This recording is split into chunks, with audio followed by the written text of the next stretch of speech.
Now, let's be honest, everybody was heartwarmed with this particular image. Do you remember? Sir Captain Tom Moore receiving a knighthood from our late and wonderful monarch, Queen Elizabeth II. I think you could tell, couldn't you, after months of being cooped up, that the Queen thoroughly enjoyed this moment, meeting someone her own age, having a giggle about the certain things that really made them both connect, lived through so many similarities. Incredible stuff when you think. And let's not forget what a wonderful job Sir Captain Tom Moore actually did. But of course, that's now all been put down in a bit of a dark side. It's all been put out to grass because of his daughter, Hannah Thomas Moore, seemingly because there were some misdemeanors in running said charity. Let's not forget, allegedly, Captain Tom raked in 30 plus million for the NHS. Now, allegedly, that money has already been received to the NHS. Where did that go? If the NHS is so broke, where did all of that money go? Incredible to think.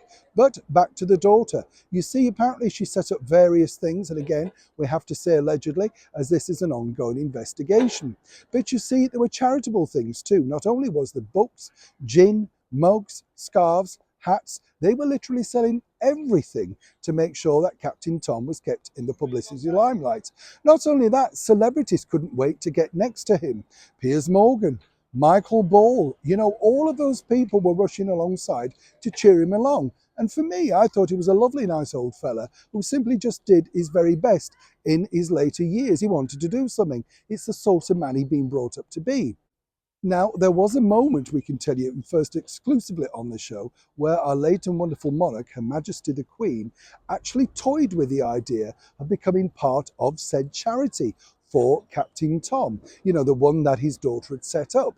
But of course, at that particular point, she was winding down with her charitable connections and giving them to other senior members of the British monarchy. You know the type of thing, the stuff that she gave away to like Meghan, who couldn't be fagged to go to the National Theatre, even though our late monarch had been a very dedicated patron for many years. You get the picture. But seriously, what happened then was, according to a very good source, Sir Edward Young, the Queen's personal PA, basically thought it would be too much for Her Majesty to take on and politely declined the offer. Wow. I mean, that's a clever move, isn't it? Because after all, that would have been very bad press indeed if our late and wonderful monarch had been embroiled in that. Not that she would have done anything wrong, of course, but it's by association. So where are we at now? Well, currently there is a huge investigation into Captain Tom's daughter, looking exactly how the money was distributed and where all the money has gone, including the alleged swimming pool and spa that she was going to have built on site at her home. It's all seemingly very tawdry and a very sad end to a man who clearly just wanted to give back and who'd already given so much of his own dedicated service throughout his forces training.